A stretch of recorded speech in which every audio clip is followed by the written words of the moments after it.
Hey guys, what's up? It's Mick Guy here, and today in Scratch we're going to be creating a really cool racing game. It's going to be awesome, and basically you're going to be this car, and you're just going to race around a track and see how fast you can get. So I'm going to provide the art in the description, so leave a like for that. But anyways, let's get right into the video.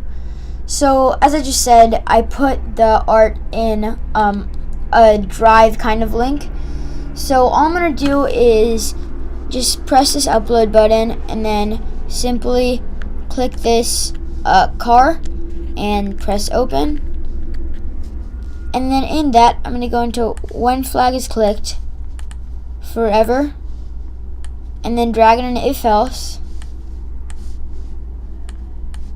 And before we do that, we're going to go into our stage and just make our backdrop really quickly. So select that, make this all the way here, and then choose like a dark gray, and basically you just want to stretch that out like that,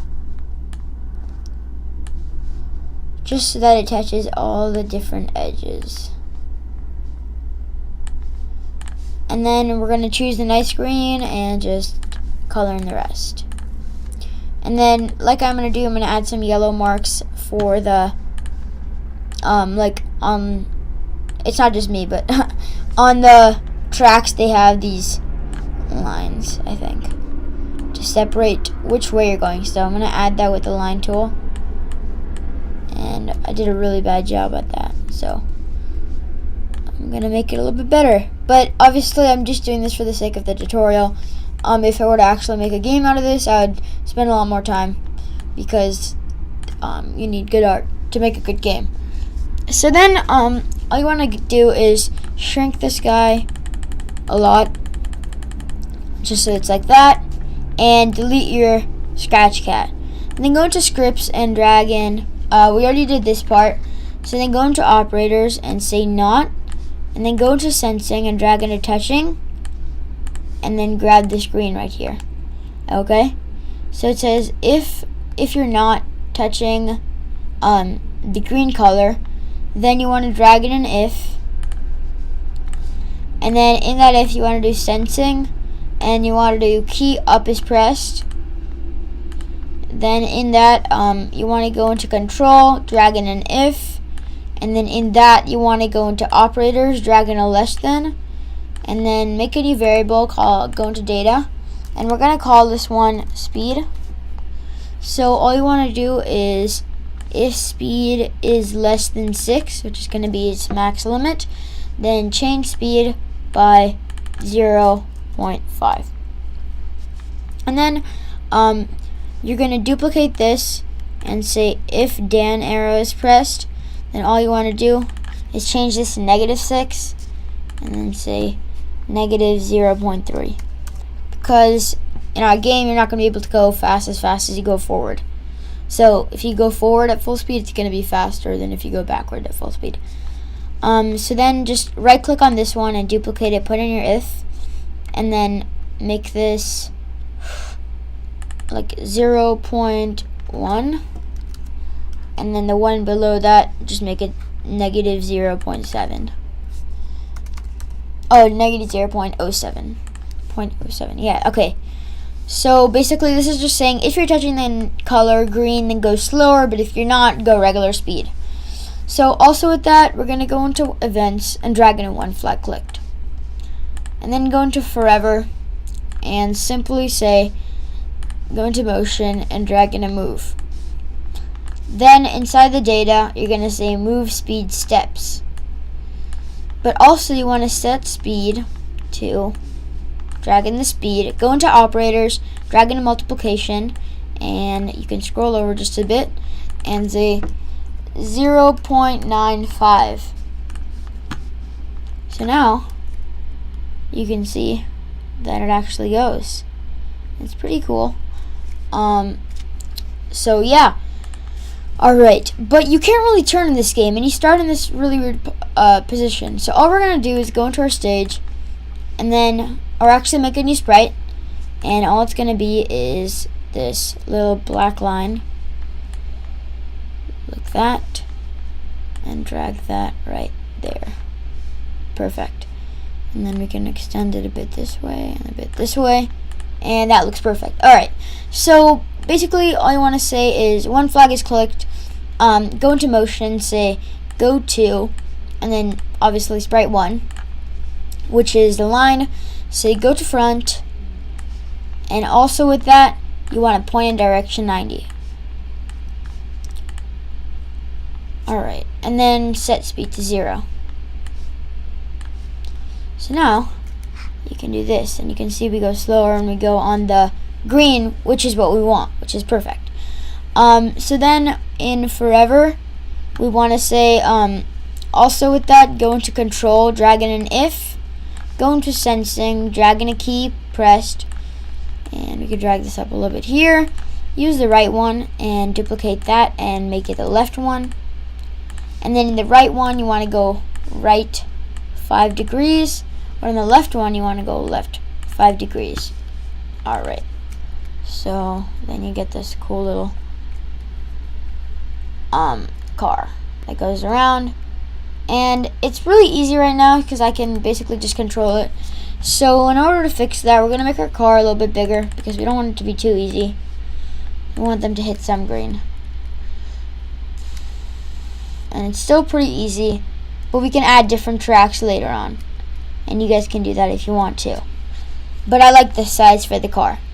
So then all you want to do is go into data, make a new variable, we're going to call it laps. So then set laps to 0.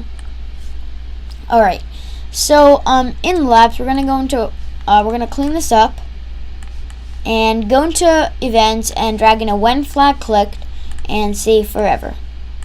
Then go into wait until and say wait until X is, go into operators, say go into data, or motion actually, go into the bottom, say X position is greater than 0. And then wait until X position is greater than, let's see,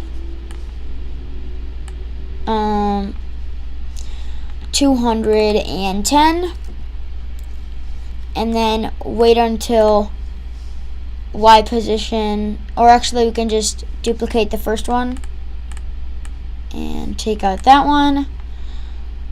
And we can make this less than, and then as you may have guessed, we just do the opposite way around. And then we just make this negative to 10, and we make it less than, then change laps by 1.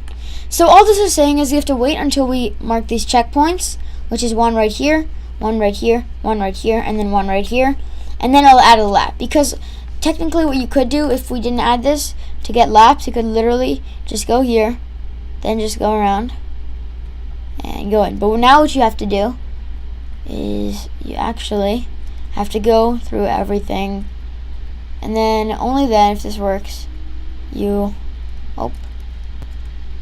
alright, X is position is greater than 0, is greater than 210. We can check that. X position is less than 210, less than 0, and then X position is less than negative 210. That's a little bit much, so I'm gonna do it like that and say negative 176. So now if we go around it, we can tell almost. I think this should be 176. Just play around with the numbers to see what works for your size car and your size track.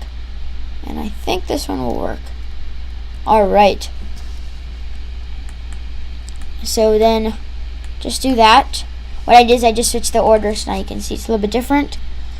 Now, if we try to do this, it should work. Again, no promises.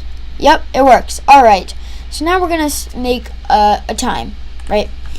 So go into events and say when flag is clicked, and then go into forever, go drag in an if, go into operators, drag in an equals, and drag in, put a 5 there, go into your data, drag in laps, and say if is laps is equal to 5, then you're gonna ask, or let's go into looks, and then say, go into sensing, say timer. Basically, this is gonna be your score. So the lower the timer is, the better. Alright, so you can see that we got this. And just for the sake of the video, I'm going to go into data and change laps by 4. So then we can actually see if this works. So now I'm just going to go around here. And boom, 5. And actually say timer for 5 seconds. I messed that up. Whoops. Alright, so let's try this again.